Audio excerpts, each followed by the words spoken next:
Salut à tous, c'est Samy de gamertech.fr et on se retrouve aujourd'hui avec un nouveau test d'une souris pour gamer, la Razer DeathAdder Chroma. Donc c'est la nouvelle version de la DeathAdder, un des modèles les plus emblématiques de la marque.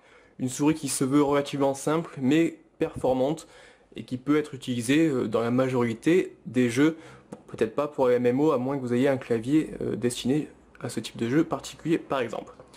Donc sans plus attendre, la boîte, je vous la présente. C'est une boîte plutôt classique pour la marque, une petite boîte en carton rigide, avec sur la face avant donc une image vue de haut de la souris, quelques fonctionnalités qui sont décrites en bas et qui sont reprises un peu plus en détail à l'arrière de la boîte, avec notamment un nouveau câble tressé d'une longueur de 2 mètres, les 5 boutons programmables, le Razer Synapse 2 qui est bien évidemment compatible avec cette nouvelle version et toujours cette forme relativement ergonomique qui reste classique au modèle DeathAdder.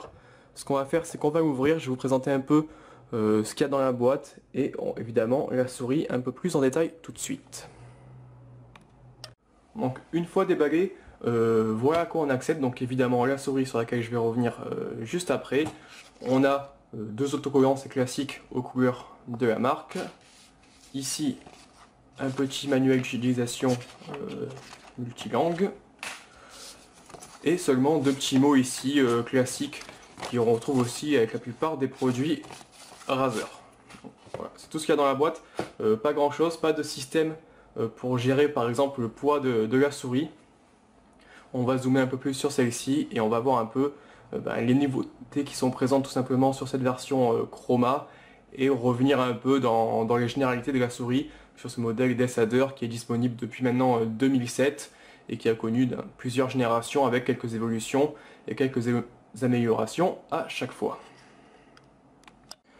Donc la DeathAdder Chroma, la voici, elle reprend la même forme que ses précédentes versions, à savoir une forme relativement ergonomique, avec un modèle qui est plutôt fin, avec un repose-pomme légèrement bombé, qui permet d'avoir une bonne prise en main, aussi bien en palm grip que en claw grip. Au niveau des revêtements et des finitions, ça reste du plastique, donc on est sur du plastique mat, légèrement rugueux. C'est un peu salissant, mais ça a le mérite de pas trop marquer, ni de trop se rayer quand on passe les ongles dessus. On va avoir sur le côté, au niveau des nouveautés, ici, des grippes en caoutchouc de chaque côté. Alors, je vais essayer de zoomer un peu pour vous montrer ça de plus près. Hop.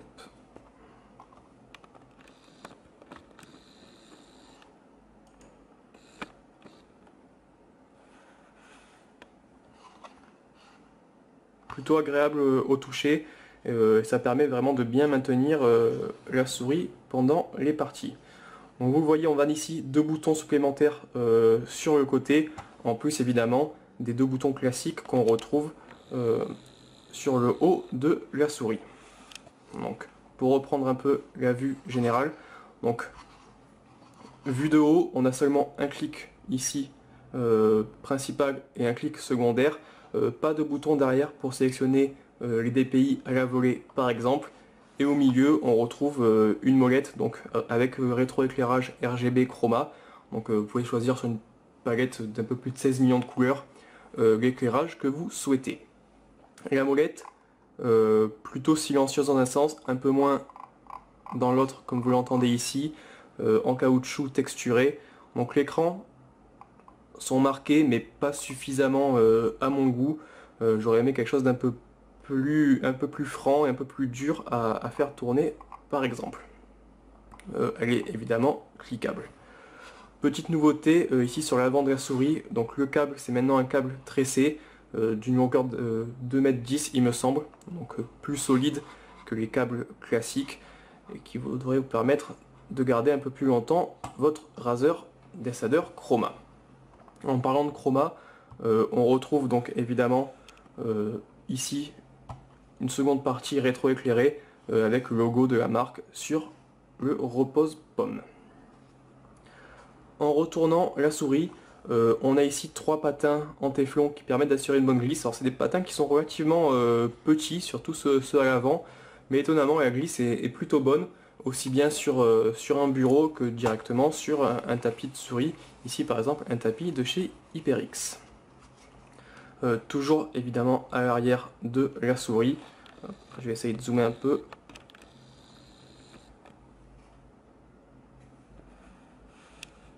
On a ici un capteur optique, donc c'est un nouveau capteur 4G qui peut atteindre les 10 000 dpi. Donc 10 000 dpi, c'est largement suffisant même si vous jouez avec une résolution 4K par exemple. C'est moins cependant que ce qu'on trouve sur les derniers modèles de chez Logitech ou même de chez Razer qui peuvent dépasser les 16 000 dpi aujourd'hui. Dans tous les cas, 10 000 c'est largement suffisant, aussi bien pour les FPS que pour les RTS ou les MOBA. Il y a rarement besoin de plus de 5000 dpi on va dire, et encore c'est vraiment si vous commencez à avoir des résolutions qui sont plutôt importantes. La souris elle est évidemment accompagnée du logiciel Razer Synapse 2.0, donc on commence à le connaître. Tout ça c'est détaillé plus en détail sur le test complet sur gamertech.fr, mais en gros le logiciel vous permet de gérer évidemment les différentes actions des boutons présents sur la souris. On va pouvoir donc configurer des options par exemple pour gérer directement les DPI ou pour ouvrir des programmes par exemple. Tout ça en association avec des profils qui pourront être lancés directement avec des jeux ou des applications spécifiques.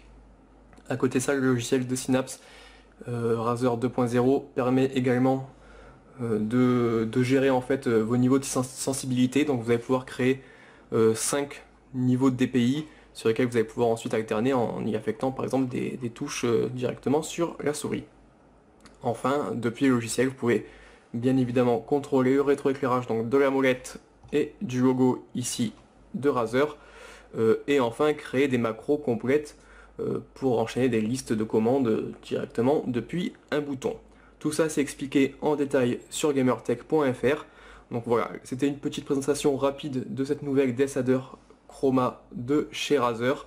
Une souris finalement plutôt correcte, même si elle est relativement simple. C'est ce que demandent aussi de nombreux joueurs qui n'ont pas forcément besoin d'avoir des dizaines et des dizaines de boutons sur leur souris. Donc pour ces joueurs, la Desader c'est vraiment un très bon produit avec des clics qui sont très sensibles. On a des interrupteurs home run, j'ai pas forcément précisé sur clic droit et clic gauche, des interrupteurs CAL au niveau des clics secondaires ici du côté gauche.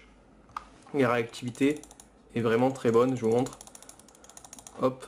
Donc c'est vraiment une souris qui est performante. La glisse est également plus que correcte malgré les 3 petits patins en téflon. Donc voilà, pas grand chose à redire de plus sur cette Desader Chroma. Pas de grande évolution par rapport à la précédente version. Mais ça reste un produit correct, disponible pour environ 70-80 €. Donc ça reste relativement abordable pour un produit Razer qui est connu pour proposer souvent des produits un peu chers pour les joueurs. Voilà ce qu'on avait à dire sur celle-ci. Si vous avez des questions, n'hésitez pas à les poster sur les commentaires de la vidéo et puis on fera tout notre nécessaire pour répondre le plus rapidement possible. Allez, salut!